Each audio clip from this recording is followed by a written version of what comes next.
Welcome to another episode of Varsity360. It is that time of week again, and guess what? We are here to talk some track and field with Meg Wachnick. Of course, Meg Wachnick, that's your sport. I was, one of those weird distance runners growing up, so I also have an affinity for the for the kids that are out there at this time of year. But boy, what a track and field season it has been, and that's what we're here to talk about because it has been remarkable not only on a local level but also on a statewide level. So we're here to talk about some of these great things that are happening. It's been an amazing spring season, and the fact that we just hit May in the calendar season and it's only going to get warmer. And as we all know, track and field, when you talk about times and marks and throws, things are a little bit better once the sun and the weather start to turn for the better. So it's amazing what we've seen these first 2 months of the season, and I think we're going to see some pretty special performances coming up these next couple of weeks too. Well, that's why I think it's a great time to talk track and field, because we're entering the home stretch of the season. We have a couple more invitationals this weekend, but then you start getting into the sub-districts, into the districts, into the regionals, all culminating at, as we like to call it, Star Track up at Tacoma, the State Track and Field Championships Memorial Day weekend. Those of us who are old enough to still call it Star Track and remember when it used to be back in the days of the Lincoln Bowl. But yeah, it's going to be a pretty wild time, but it's amazing just how quickly it's going to come too. Yeah. Well, what a season it's been. We talked about that, and I think foremost we have to focus on a couple of performers who have not only made a mark in the local rankings, but also the national rankings. Let's start with Chase McGee, breaking a long-standing state pole vault record, clearing 17 feet 5 inches, surpassing a mark that dated to 1969, someone you actually were able to catch up with. Yeah, it's amazing chatting with Casey Kerrigan, the former record holder. That record that Chase broke stood for 56 years, and it was the longest high school record in Washington State track and field. Casey Kerrigan was from Ording and basically was a self-taught pole vaulter, just back on his huge acre farm with his brothers. He was a 4-time state champion and was basically a high school phenom. His mark of 17.4 3/4 back in the late 60s was only remarkably 6 inches off the world record at that time. So again, it just goes to show not only just what an incredible athlete that he was, but that was just marks that were just absolutely unheard of back in those days. And so to have that mark go down, and of all places, a low-key Tuesday afternoon dual meet at home at Camas is just something that Chase was just glad to see happen, and he said he couldn't imagine it doing anywhere else than at Carden Field. Well, and this was sort of one of those goals that he set, and when you're doing some goal setting, I think it's natural to say, yeah, aim for the, as high as you can, and maybe some of it is not really reasonable, but Chase never believed that he didn't have a shot to break this long-standing record. What do you think it is about Chase and his personality, his drive, his dedication that made him the one to do something that no one had ever done in state history? Well, you just mentioned it, right? His drive and determination is something just like him, elite. And you could see it really dating back to last year at the state meet when he cleared 16.6, and at that point it was tied for third best all time across all classifications for a state meet mark to win a state title. So you could see just the progression with Chase, even going back to his sophomore year, just the increments, the number of inches that he was continuing to improve on, and look at the remarkable marks he was getting last year on his way to state. It was just only a matter of time when he was going to leapfrog into that kind of 17-foot barrier. And when you're talking track and field, 17 feet for boys pole vault really is kind of that elite benchmark to hit. So did I think he would get it this early in the season? No, I didn't. I thought it would be something that we would see at districts at McKenzie Stadium or perhaps regionals or even state at Tacoma. But to have it happen this year, and he said it too in our conversation afterwards, the day after he broke that mark, it's a bit of a weight lifted off his shoulders, and now he can concentrate on going farther. And so how much farther can he go? I think it's only a matter of time. So yes, he wants to kind of hit that next benchmark, which is 18 feet, which again is just, you think of high school pole vaulting and you don't automatically think 18 feet is a milestone. But if anyone can do it, yeah, I think Chase McGee can. When you caught up with Casey, what was his reaction to passing the torch? And did he know anything about Chase? Had he been following him? But just what was his reaction to, he's lived most of his life as the Washington State record holder. He must have thought, maybe I'm not going to see that ever be eclipsed, but now it has. What was kind of his vibe and his take on that? Yeah, so Casey is now in his early 70s. He's a retired fire captain living in Southern California. And he said, for a while, about 20 years ago, there was a pole vaulter in Washington named Tyson Byers out of University in Spokane, who was pretty close to Kerrigan's record. In fact, attempted it twice at two separate meets and was a multi-year state champion in Class 4A. Just could never get there, but was a 17-foot vaulter. And then just as the years went on, there wasn't really anyone close to getting the ultimate benchmark of that state record. But you know what? They also had a nice conversation, him and Chase McGee. In fact, they invited the entire pole vaulters at Camas to be in on that conversation. So it just wasn't a one-on-one conversation between Casey Kerrigan and Chase McGee.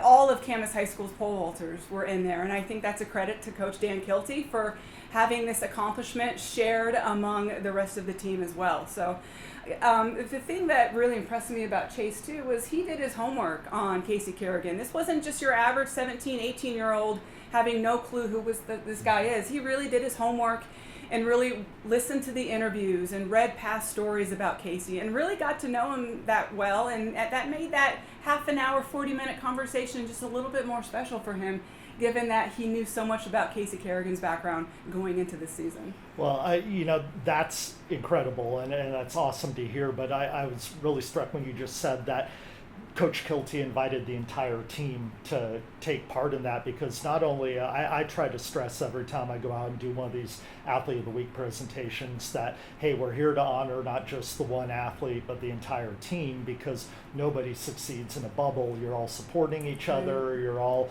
showing up and kind of, you're there to push each other but also lift each other up when things are tough. But what a cool experience to be in on that phone call and know that, you saw and you rubbed shoulders with someone who did something that no one's done in state history. And it's not just, we put the one individual up on the pedestal. We all get to say, I was in the room and was really able to sort of take part in track and field history. It is. I mean, it was elite talking to elite. And I think that just makes the story about what Chase McGee did 2 weeks ago just even more special, given that the fact that he could have just a great moment with the past record holder who went on to compete at the Olympic Games in '68 at just 17 years old. Again, just going back to what I mentioned earlier, just what a phenomenal high school athlete he was, and at one point he was the #1 ranked pole vaulter in the United States in 1975. So just what a great moment for Chase McGee, and the fact that we've still got a few more weeks left of the track season. I think he's going to set a couple more benchmarks for us. Well, I think we said it when we were doing some of our planning for last week that we sort of need to be on Chase McGee watch. We do, because yeah. But then again, that's the cool thing about the pole vault is that it's one of those things where when someone is trying, this is also the case like with the high jump or anything. When someone is trying a big mark or a big height, everything kind of stops in the stadium and the clapping starts. Yep. and here we go. Those are really the only two events in track and field, the vertical jumps that allow you to really kind of just take a pause, let's stop the awards, maybe delay the start of a race if someone is going for a big mark. And we saw that with Chase last year when he went for 16.6. He was already crowned the state champion by the time he went for 16.6. And he had the entire Mount Tahoma crowd chanting for him and rooting for him. And he said he's hoping for even louder this year because, again, I think there's something coming up his sleeve that he knows is coming too. Well, another athlete that kind of brings the meet to a pause whenever he steps up to perform is none other than Will Foster at Prairie. He's done some stuff with the shot put that you don't have to look that far back to, talk about a guy like Trey Knight, but Will Foster is doing some stuff with, this season, reigning state champion, continuing to knock off huge PRs, going 63 feet uh, 6 inches, and that's like 3 feet longer than he had just a few weeks prior. What is it about Will Foster, as someone who kind of follows the throws that you do? What is it about someone like that that makes him so incredible and able to really take the lid off of what he's been able to accomplish this year?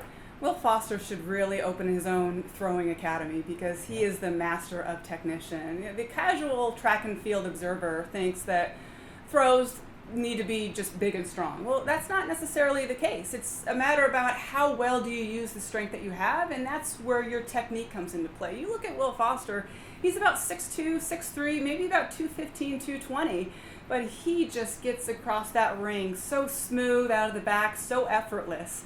And that's the thing about the throws, is you're not putting all your might into it. Your best throws will be effortless. And he and I cut up out at the Columbia River Twilight meet a couple of weeks ago, where he was fresh off a great performance down at Arcadia in Southern California.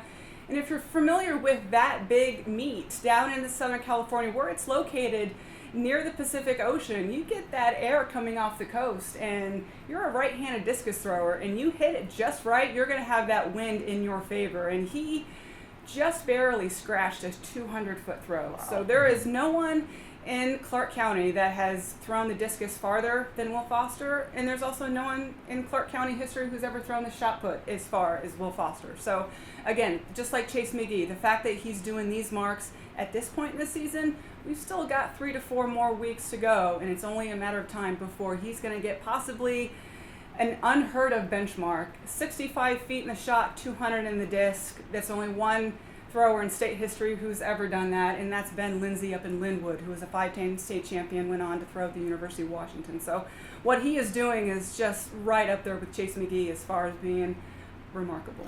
Well, I was there at the Columbia River Twilight meet and watching the shot put when he became just the second guy that I can remember to send a team into the ravine behind the shot put pit, or beyond the shot put pit, being that his throw, it actually wasn't his longest throw of the day, but it hopped over the railroad tie at the end and rolled down into the blackberry bushes, and I scraped up my shins, helping try to find that shot, but it was well worth it because we were there witnessing greatness. And but what struck me is, normally you think when you're at the upper level or up the upper end of some of these marks in the 60s, that when you PR, you're PRing by an inch, a quarter inch, just a little bit. He, extending his PR by multiple feet at this, like, you just don't see that very often. You don't, especially in the shot. You're right. Your PRs are coming at maybe 3-inch increments, 6-inch. Maybe you're going to bust one and kind of get that big 1-foot PR. That would be what I like to call maybe kind of a Merry Christmas throw. You're finally getting that big PR foot. But you mentioned it, when I heard he threw 63.6, I'm like, he threw what? It was basically a twilight meet. So, the weather is not, maybe the sun's starting to set a little bit, but I'm thinking, holy cow, he threw 63.6. That's pushing the edge of Columbia River's pit out there at 65 feet. But this kid, I think we're going to see a lot more greatness from him in these next 2 weeks. Well, it was no fluke, because the one that actually bounced over the tie was 61 feet, Mm-hmm. which would have been a PR, and then he follows that up with the 63 footer that goes off of it, kind of short hops off the railroad tie, and then for his final throw he matched it. So to be able to kind of do that consistently and not just have, like you said, one of those fluke throws, it's like, well, how much, he's really dialed in. He is. I think one of the things that impresses me most about Will is that consistency factor. Right after he threw 63 and having that 191-foot mark at Arcadia, he was back to throwing high 80s, 190 that following week at Columbia River. So there's no high to low with him. Everything is high and a consistent high mark with him. And I think if you have an opportunity in these next couple weeks, and you'll have one more shot at districts at McKenzie, go out and see some of these athletes. What we're seeing really is something that we have not seen in this region, and it really speaks to what we've seen on a state level, especially with boys track and field. There have been 4 state records that have fallen this year.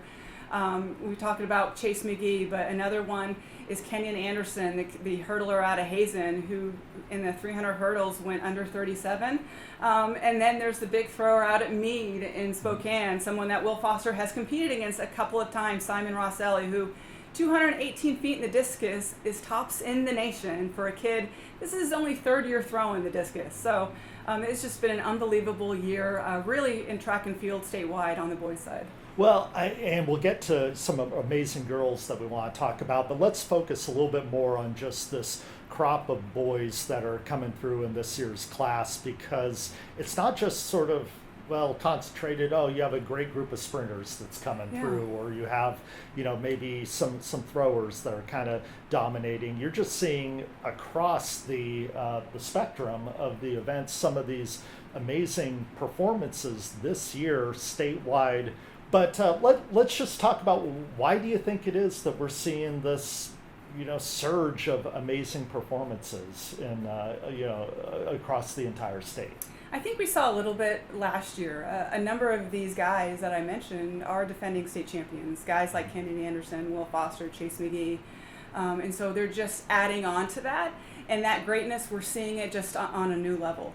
And I think that's one of the things that I appreciate most about track and field is, whether you're a spectator, whether you're a coach, whether you're an athlete, track and field is appreciating greatness when you see it. There's this connection between hard work and dedication and seeing those results come out on the track and in the field, and in so many ways it's really seeing an athlete's excellence pull through. So what we're seeing, I can't recall another year where we've had so many of these dominant performances like this, especially at various events, jumps, throws, sprints. We didn't even talk about Revac Banfield at Columbia River, the reigning champion in 2A for the 100 and the 200 sprints, who is running his best at the right time right now. So I can't put a finger on why it is, but it's certainly fun to watch. Well, we'll be also looking at, one of these other returning state champions is Josiah Lannis out at Evergreen. I remember being out at the Tiger Invite earlier this year, and we're like positioning ourselves, me with a camera, trying to get at the end of the long jump pit, because something special could happen anytime a reigning long jump champion gets on that runway. And I thought I was safe, but here he is jumping to the very end of the pit. I think he did 23 feet and plus that day. And I got sand all up in my shirt and everything, because he landed and splashed me. I got this photo of the sand just kind of coming right at you. But that leads me to my question for you, Meg, is it different? Do these athletes that have won state titles kind of have a different set of expectations or different set of pressures on them when they show up having already won a state title versus maybe the previous year when they maybe were under the radar or kind of pursuing that state title? What is it about trying to defend a state title that makes, in the case of these athletes, McGee, Foster, Banfield, and Alanis, kind of in a separate class? Yeah, I think in track and field, especially because it's such an individualized sport, right? And unless you're on a relay, it's just you and you only out there in track and field. But I think there's always going to be those certain pressures, and it's about how you deal with those pressures and how you live up to it. A couple weeks ago, I did a story on Revac Banfield as the defending champion in the short sprints for 2A,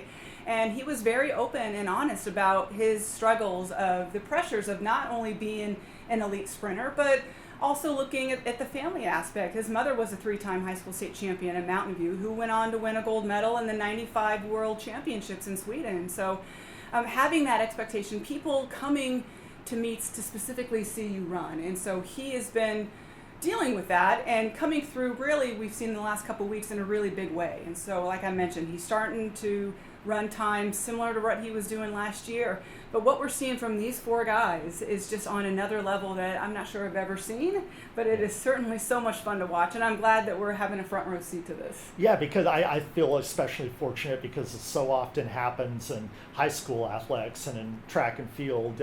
someone really leaves as a senior, having left, with a big performance. We hope they leave the state meet as a senior with something to remember. But it's kind of like, oh, that happened and we were there to see it, but then we kind of bid them farewell and they go on to the next phase in either their athletic career or their life. But we're just blessed with having this group that put us in the area on notice last year, and it's like, oh, there's more where that came from. The thing about Josiah Lannis is the other three guys we've mentioned, track and field's their main sport. Josiah Lannis's best sport is football, where he'll be playing safety at Boise State and going out for track and field like so many athletes do to try to get faster, to try to get stronger. And he's such a great athlete that 24 feet at the state meet, I watched that 24-foot jump, and immediately when he hit that board on takeoff, I'm thinking this kid's flying, and that's what happens in the long jump. So it was just a great performance, and that 23-foot 8-mark jump at the Tiger Invite was a great start to the season for him, and we're going to start to see him again. As that weather heats up a little bit, jumpers tend to like that warmer weather.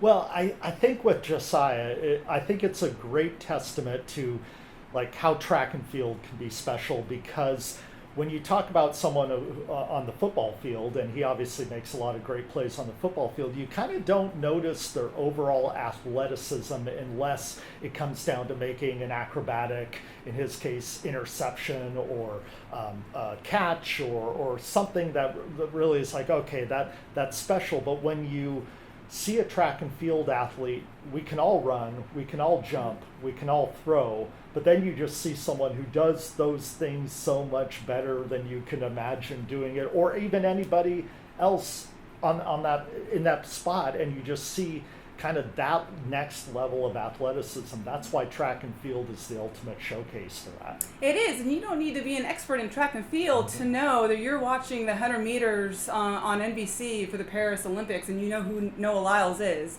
And track and field answers those long-standing questions that have gone back for years, right? Who is the fastest? Who is the strongest? Who can jump the highest? And that's what track and field provides. You don't need to be an expert to know when you watch the 100 meters, you know what to watch for, and you're watching greatness at work. Years, I would say centuries. I know wrestling, they like to say the oldest and greatest sport, but track and field, that's some classic Olympic stuff there. Absolutely. All right, we're going to move on to the girls here in a bit, but just before we wrap up the boys, now that we're heading into the home stretch of the season, I think we should probably, talk about maybe some other athletes besides those returning state champions that we might be looking at to kind of be major players in the when it comes to districts or regionals, or even placing high at state. I'm thinking of someone like James Bethune at Evergreen, Josiah Lannis's football teammate.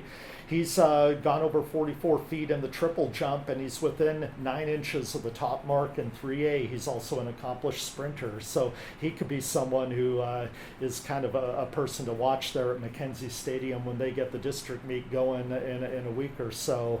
Yeah, and some other athletes that might be worth watching. You talk about in the 2As, you got Davis Sullivan in the 800 and the 1600 at Ridgefield. Then you got a couple of Columbia River kids who might be contending for district titles and are among the tops in the state as well. You're talking about Brandon Fitch in the high jump, and John Reeder in the long jump, and also in the triple jump. He's someone that can pop a big number. And then Caleb Silva, he cleared 6'7" at last year's 1A state meet in the high jump. Well, the Kingsway kid, he is within a few inches of the lead in that event, so he could possibly get a state title. And then a guy that, if you follow football, Joe Kalarami. He's a great football player, also a great javelin thrower. He could be someone we're talking about in that event. Yeah, and talk about Joe, that's a kid who was battling a hamstring injury for a good portion of the spring, so that is his elite event in track and field. So popping kind of that 180 benchmark, he's already their school record holder, so good to see him popping those big marks coming after that hamstring injury. All right. Well, on to the girls, and I think there's a couple of really interesting storylines for local girls to watch. And One of them, I think there's this interesting comparison or kind of a correlation rather between an athlete that already is on our radar, and that's of course Paris Ackerman.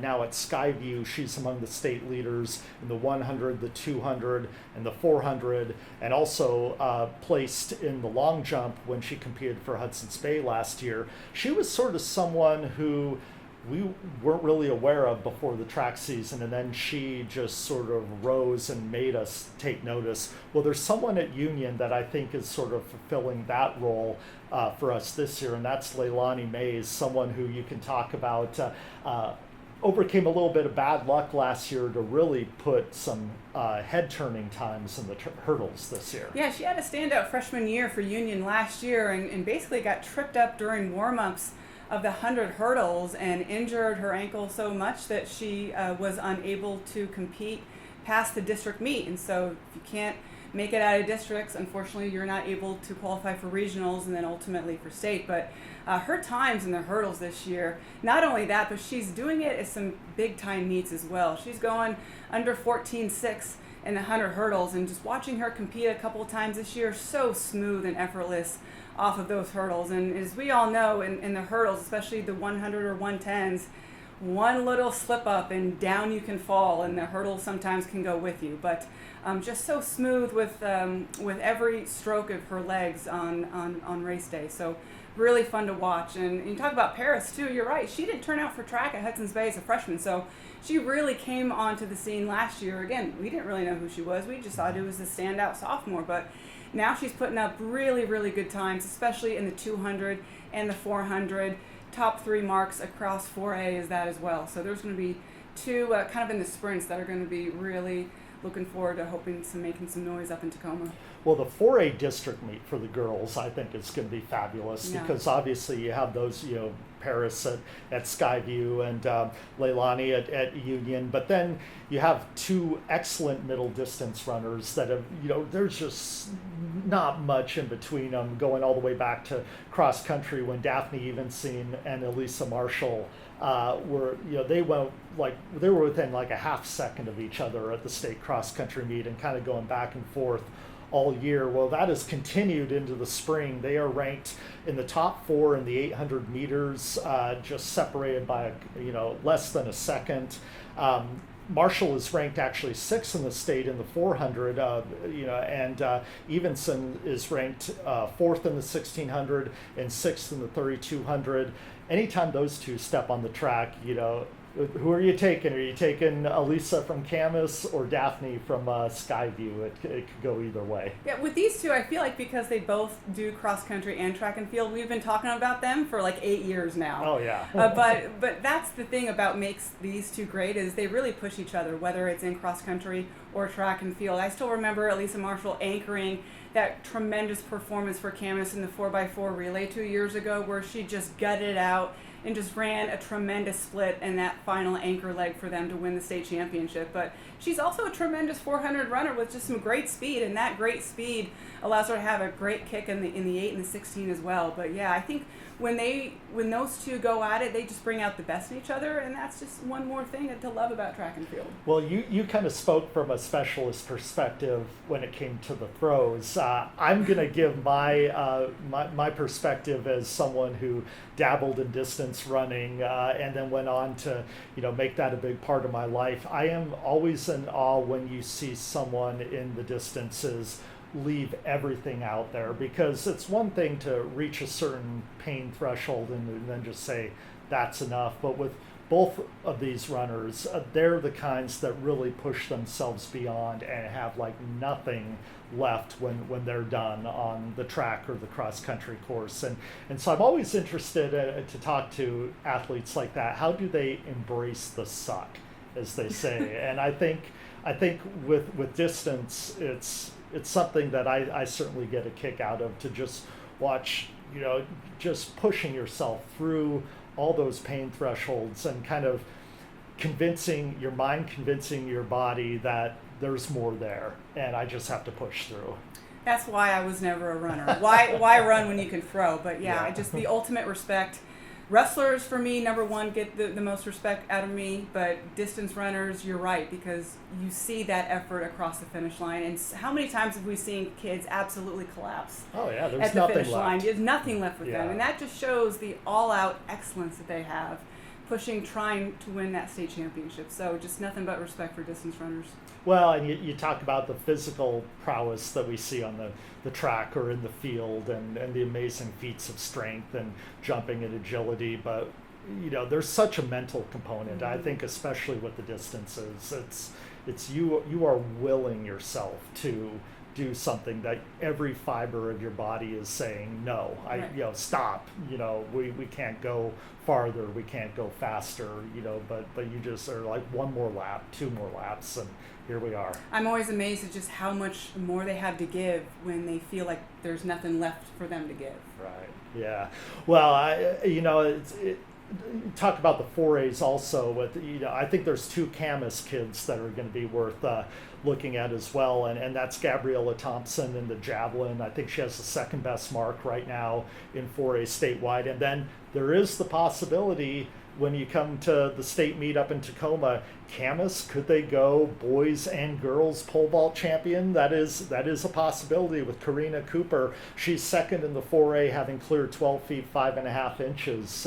Boy, that would be a feather in the cap for Camas to say we have the two best pole vaulters, boys and girls, in Class 4A. And I would have to go back to the folks who know track and field better than I do, as far as when is the last time boy and girl from the same team won state championships in the same event. That's a rare feat in itself as well. But you mentioned Gabriella Thompson. She's a kid who excelled at the high jump at state last year. She's just a tremendous athlete, definitely a heptathlete in the making, I feel like. So her 135-foot javelin mark was a huge throw at their dual meet with Battleground. So she's just a tremendous athlete all around. All right. And let's give a shout out. Let's end with a shout out to a couple of small school athletes that from just down the road at Seton Catholic. Haley Hammerstrom going to cap off an amazing 4-year athletic career at Seton. 3-sport athlete the entire time. She's obviously one of her best events is the shot put, where she is ranked third in 1A right now. She'll be going for hopefully a shot at the podium there. And then her teammate Tiffany Sheldon, second in the javelin at this point in the season. Always kind of fun to see the athletes who go over to Yakima for that 1A and B meet, because just because it's the small schools over there doesn't mean that there's not some amazing performances. I swung by that meet last year, and it's there. Talk about Zapville Stadium. That's a special spot. Yeah, it doesn't matter what classification you're in. Track and field marks, year after year, there are some 1As, 2As. Sometimes they have better marks or times than 3As, 4As. It can happen. And you mentioned the Kingsway high jumper. That might be one of them. 6'7" is pretty good. It doesn't matter if you're Class 1A or not. That's a pretty impressive mark. You never know when a PR is just your next jump, your next race, your next throwaway. It could happen at any time. Anytime, and that's what makes it great. All right. Well, it was fun talking track and field today. It's something, I don't think it's a subject we've really had in this series very much, but there's just so much to talk about special that's happening. If you're a fan of track and field, get out to one of these district or sub-district events in the area. And if you're a fan of track and field, you're definitely going to want to come to our All-Region Awards ceremony June 3rd at the Hilton. That's when Kamara Banfield is going to be our keynote speaker. She's going to have an amazing message, and it's going to be a great opportunity to just salute the outstanding athletes that we have the pleasure of watching this season in across Southwest Washington. So be sure to, we'll put up the event link here at the end of the show. But as always, thanks for tuning in. Go enjoy that sunshine. Take in some throws, take in some sprints, and go check out some of these amazing athletes we have here.